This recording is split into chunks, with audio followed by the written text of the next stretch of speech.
Esta ley lo que genera son muchos problemas de gobernabilidad. Estamos, yo creo que todos muy cansados de ver cómo pues, se paga el peto o el coste nacionalista cada 2 por 3 en el Congreso de los Diputados cada vez que hay que sacar una ley adelante, ¿no? Entonces, yo creo que no genera tampoco cohesión social, que desafecta mucho a la ciudadanía este propio sistema electoral, y creo que desde Unión Progrés y Democracia somos el único partido que de verdad ha presentado en 2 ocasiones la reforma de la ley electoral. En 2 ocasiones todos los grupos han votado que no. Incluso, pues para poner un ejemplo muy claro, nosotros también pensamos que si un partido gana las elecciones es el que tiene que gobernar. Es decir, no creemos que tengan que venir 3, sumarse los escaños y en cierta manera puentear o hacer pinza, ¿no? Y en Getafe, por ejemplo, tenemos un ejemplo claro. Ganó el Partido Popular y evidentemente pues nosotros apoyamos al partido que más votos sacó, cosa que Izquierda Unida lleva promulgando el cambio de la ley electoral muchísimos años y nunca lo ha hecho. Sin embargo, en la reciente reforma de la ley electoral, es decir, en el artículo 169,3, esta reforma exige a los distintos partidos que deben presentar el 0,1% de los avales. Lo que han hecho con esta reforma de la ley electoral es todavía vetar mucho más que nuevos partidos y salten a la arena política. Pues, por ejemplo, en televisiones privadas se han metido a regular quién puede y quién no puede ir. Una televisión privada no puede ir un Rosa Díez o no puede ir o cualquier otra persona de otro partido si no tiene una determinada representación. Pero sobre los avales habéis dicho algo. Sobre los avales nos hemos pronunciado y desde luego en nuestro programa electoral lo llevamos.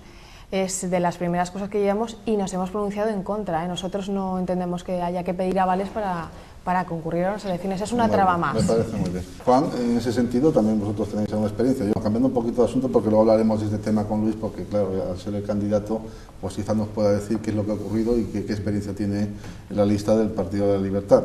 No sé si habrá otro partido que haya presentado un recurso, pero son ellos los que han presentado un recurso y además tienen una sentencia que les ha sido favorable en cierta medida. Pero bueno, pero no cambia en absoluto la reforma de la ley, es decir, que el artículo sigue allí y seguirá sine die, ¿no? Lo que quería preguntarle a Juan, dice, porque es que resulta que cuando uno va a votar este domingo, cuando vaya a votar este domingo, y siempre suele ocurrir que, bueno, pues que hay gente que, bueno, pues no está convencida de ningún partido político, o sencillamente ninguno le convence a tal punto de poderle votar. Y pues a veces deciden votar en blanco. Este voto en blanco, que además, por cierto, dice que algunos piensan que castiga a los partidos políticos. Cuéntanos un poco, señor Perote, a ver qué es lo que pasaría si la gente, por ejemplo, masivamente votara en blanco. ¿Tiene alguna influencia el voto en blanco? Evidentemente, si hablamos de la ley DON. En el cómputo electoral, directamente el voto en blanco no cuenta para nada. O sea, se suman los votos útiles que no son en blanco para asignar los escaños. Lo que sí que cuenta es que, como se exige un 3% de votos sobre los votos emitidos en la circunscripción es el umbral electoral, la barrera electoral para que un partido se le considere para la asignación de escaños, pues podría ser que se perjudique a partidos pequeños, o sea, cuanto más voto en blanco haya, sube el umbral electoral, digamos. Pero con lo cual el número de escaños asignados a los partidos, a los grandes partidos, aumentaría. Podría ser, efectivamente, sí. Quiere decir que el votar en blanco es de alguna medida también, casi podríamos decir, si uno vota a un partido minoritario es como votar a los grandes partidos, con lo cual la situación es desfavorable para el elector. El elector está diciendo, voy a votar en blanco para castigar, y resulta que ese voto en realidad va a beneficiar ¿a quién? Pues o a los 2 partidos mayoritarios, ¿no? Sí.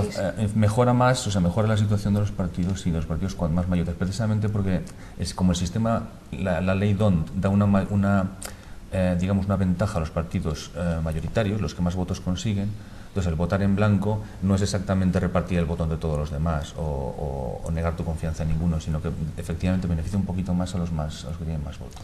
Casi llegando al 40% del voto en blanco, imaginaos que en un escenario en donde hay un desapego total hacia la clase política y que los que decidieran votaran sobre el 40% en blanco, pues esto haría desaparecer prácticamente a todos los partidos minoritarios. ¿Lo sabían ustedes más o menos así, a grosso modo, en cálculos? Bueno, yo quería preguntar también, en el siguiente escenario, vamos a decir, un porcentaje de población no se siente representado por ningún partido político, ¿no? Y decide, bueno, en vez de dar las opciones a un partido político o a otro, no votar o decide votar nulo. ¿Cómo afectaría esta situación? Bueno, si todo el mundo votara nulo o blanco, pues evidentemente... No, me refiero a que no es que votaran, que votaran los partidos correspondientes, pero hubiese un gran porcentaje de la población que no votara o que votara nulo. Actualmente el 33% de la población o no vota o vota en blanco, con lo cual me parece un porcentaje bastante elevado. Y ahora mismo los partidos políticos obtienen representaciones con mayorías de un 24%, es decir, si se ampliara todavía mucho más, pues realmente mientras hubiera partidos que siguieran con la representación y estimaran las reglas del juego democráticas y se centrara el reparto de escaños, no pasaría nada. Pasaría que se tendría que cambiar o repetir las elecciones y realmente el porcentaje no llegara a cubrir, por ejemplo, el total de escaños. Bueno, en el caso hipotético, si no fuera así, pero fuera un porcentaje elevado, seguramente que no habría que repetir elecciones ni nada por el estilo. Pero, ¿cómo se podría entonces una persona que quisiera, vamos a decir, dar un voto de castigo o no estar de acuerdo con los partidos pues que generalmente pues, son los que dominan el escenario político, o porque no estuviera de acuerdo con la ley electoral o por lo que fuera? ¿Qué es lo que si un partido, por ejemplo, pequeño que saliera y que ofreciera una alternativa, qué pasaría si en ese escenario pues esos partidos, es decir, esas opciones no existiesen? Sencillamente, ¿qué ocurriría? Sencillamente que no habría a quien poder elegir. Y esto es lo que está originando el artículo 196,3 de la reforma de la ley electoral. Lo que está haciendo es prácticamente casi eliminar a la mayoría de partidos políticos. Por lo tanto, las escasas opciones dentro del abanico de opciones que puede existir entre lo que vendría a ser una representatividad, de todas nuestras formas de pensar políticas en España, prácticamente han desaparecido. ¿Qué porcentaje? ¿Alguien me lo puede decir aproximadamente? Sí, por ejemplo, en la circunscripción electoral de Madrid, en las anteriores elecciones se presentaron 98 partidos y en estas elecciones han sido 26, con lo cual es prácticamente el 25%. Sobreviven solamente el 25%, Luis. Respecto a las anteriores elecciones. Eso es una criba bastante importante. Bueno. Sí, había en el 77 que había como veintitantos escaños, 27 o así, repartidos entre partidos minoritarios. En las primeras elecciones. ¿Cuánto, perdón? Creo que eran 24 o 27 por ahí. Es importante. Y actualmente solo hay 3 de ámbito nacional, solo contando los de ámbito nacional, no los nacionalistas o regionalistas. Y actualmente solo están el escaño de UPyD y los 2 de Izquierda Unida, solo 3. Los derechos fundamentales, de lo que me refiere a la pluralidad que tiene que existir en todo proceso electoral, y en el sentido que bueno, pues uno tiene derecho pues a poder elegir al partido político que quiera y a poder ser elegido, pero bueno, en el sentido de ¿puedo elegir? ¿Puedo elegir realmente en esta situación con esta ley electoral, la reforma de la ley electoral? ¿Puedo elegir a todos los partidos que yo quisiera? Evidentemente no. Si vemos un poquito el análisis de lo que son los datos, ¿qué podría ocurrir con esa gente que estaba votando, que me está diciendo que es el 24%? En la actualidad, ¿qué podría ocurrir? ¿A dónde podría dirigirse ese 24%? ¿Tiene alguna estimación por allí? El 24% suele votar a los 2 grandes partidos mayoritarios. El resto ronda un porcentaje entre, corrígeme Juan si me equivoco, entre el 12 y el 19%, y más o menos el 30-33% no vota o vota en blanco. Bueno, independientemente de que fuera el 24 o fuera el 12, el 13%, lo cierto es que es una cifra bastante importante. Es decir, si ese 13% decide no votar o decide votar en blanco, claro, afectaría finalmente al porcentaje de escaños que se van a colocar, bueno, en los cuales van a tener pues tantos diputados de determinados partidos. ¿A quién favorece realmente esta situación? Pues a los partidos mayoritarios. Sí, claro. ¿Está claro? Está claro. No sé si el público se da cuenta que, claro, que cuando realmente ese 12% de la población no tiene dónde votar, pues probablemente pueda o no votar o votar en blanco. Y si votan en blanco, lo que está favoreciendo es a los partidos mayoritarios. En nuestra ley electoral, ¿están sobrerepresentados los partidos nacionalistas? Cualquier partido que tenga que sea bastante fuerte en pocas provincias, que se presente solo por pocas provincias, como por ejemplo el PNV, es un caso donde sacando en las elecciones del 2008, las generales del 2008 sacó aproximadamente los mismos votos que UPyD y sacó 6 escaños en vez de 1 para UPyD. O sea, es un agravio comparativo tremendo. Eso Es una desigualdad digamos, es una desigualdad fundamental, no solo del derecho a los partidos a estar en igualdad de condiciones de su competencia, sino de los votantes. Las preferencias de un votante del PNV valen mucho más que las de un partido que se presenta a nivel nacional. Y una última pregunta, y luego entramos en el debate con los datos que seguramente me podéis facilitar. La pregunta es la siguiente: las coaliciones electorales, por ejemplo, coalición Partido Popular, PAR, en este caso, ¿es favorable para la coalición, es siempre favorable, o cualquier otra coalición? No, te he puesto el ejemplo porque esta es la coalición que tenemos a vista. ¿Es favorable, digamos, para quienes se presenten en coalición? O sea, ¿se tienen más posibilidades de conseguir más escaños o esto no es así? Yo creo que lo que supone es un si sumamos sencillamente los votos que hemos tenido en las autonómicas, por ejemplo, unos y otros, la suma de los dos votos, por ejemplo, si se repitiera ese tipo de resultado en las generales, ¿esto favorecería con mayor cantidad de diputados? ¿Es posible? ¿O por lo menos tendría mejores expectativas o no? Yo creo que no. Lo que supone, desde mi punto de vista, es un fraude de ley, porque realmente, imagínate, yo he visto la lista del PP y la última persona que ocupa la séptima candidatura es una persona del PAR, pero tú imagínate que esa persona es la segunda o la tercera.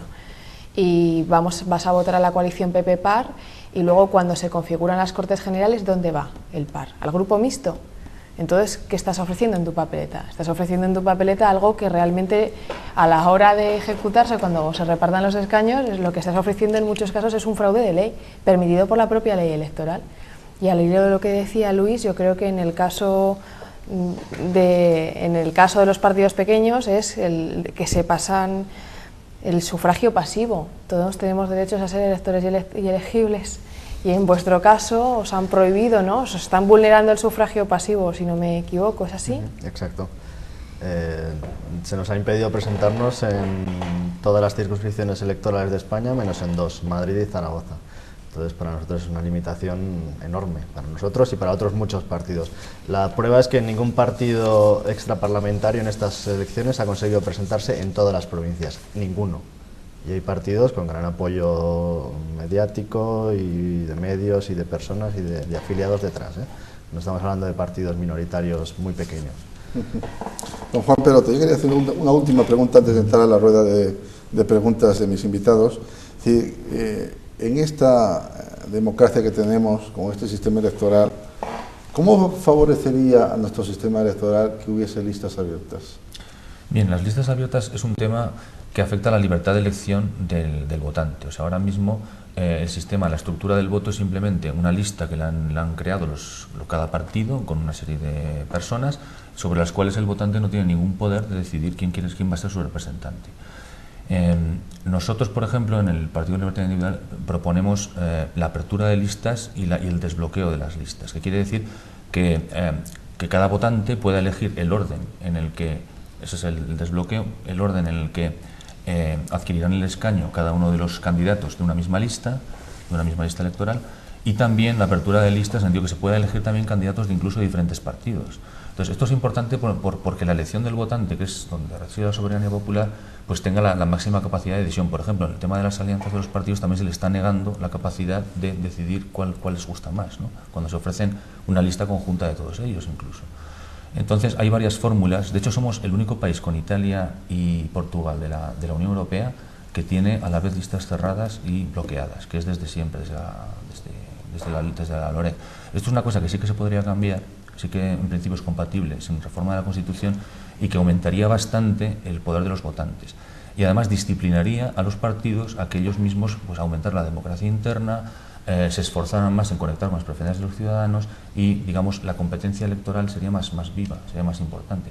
Además, probablemente a los votantes les gusta tener parlamentarios que realmente no deban su escaño a que les han incluido en una lista, sino que se hayan tenido, digamos, que currar el voto y que hayan seguido salir a la calle, convencer a los votantes y bueno, pues a fin de cuentas son personas, no son máquinas que van a votar pulsando un botón, ¿no? Se supone que el Parlamento también tiene que cumplir una labor de deliberación donde aumente la calidad de las decisiones que tomen, porque son personas que se supone que se han ganado la voluntad popular y que, bueno, nos representan a todos.